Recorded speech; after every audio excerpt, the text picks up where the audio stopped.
Port Talbot worker on Trump's steel tax. This could be serious. The escalating trade started by Donald Trump could mean fresh financial woes for Britain's biggest steel plant, less than 18 months after workers agreed to pension benefit cuts to save the Port Talbot works. From the 1st of June, the U.S. president imposed a 25% tax on steel and a 10% tax on aluminium from the EU, Mexico and Canada. On Friday, Trump upped the ante, announcing a 25% tariff on $50 billion (£38 billion) of Chinese goods. All countries targeted by U.S. tariffs have vowed to take retaliatory measures. The Port Talbot site has 4,200 employees and sells about 10% to 12% of its output to the U.S. Alan Coombs, a community union shopstead at the site, said the workforce had become even more concerned about the grim prognosis for the future of steelmaking in this country. He added, "It's hard to lift your head and look towards the future sometimes. There was a lot of uncertainty anyway, and this just adds more. It puts a doubt in everyone's mind about the future.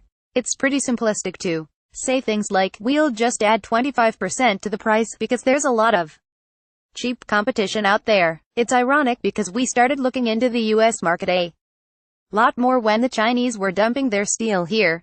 The Port Talbot plant has been battered by job cuts and was threatened with closure in the 2016 steel crisis, prompted by weak demand and a glut of cheap Chinese output. Its future was only secured after workers agreed to cuts to their pension benefits in February 2017, part of a package of proposals to help turn the business around. Even with these measures, Port Talbot's Indian owner, Tata, decided the only long-term option was to seek out a joint venture with ThyssenKrupp, a German rival, to pool European assets. That deal is on course to be concluded imminently. However, Britain's steel sector has barely had time to haul itself off the canvas before being hit with another dizzying blow. The UK exports 350,000 tons of steel to the US a year, about 7% of the country's annual production.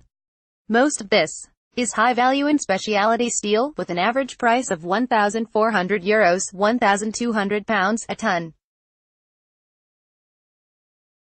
The average price for hot-rolled coil steel, one of the benchmark types of steel, is about €600 a ton.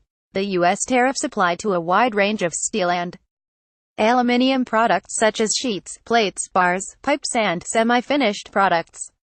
Trump wants to protect U.S. steelmakers by making it more expensive for the country's manufacturers to buy foreign steel.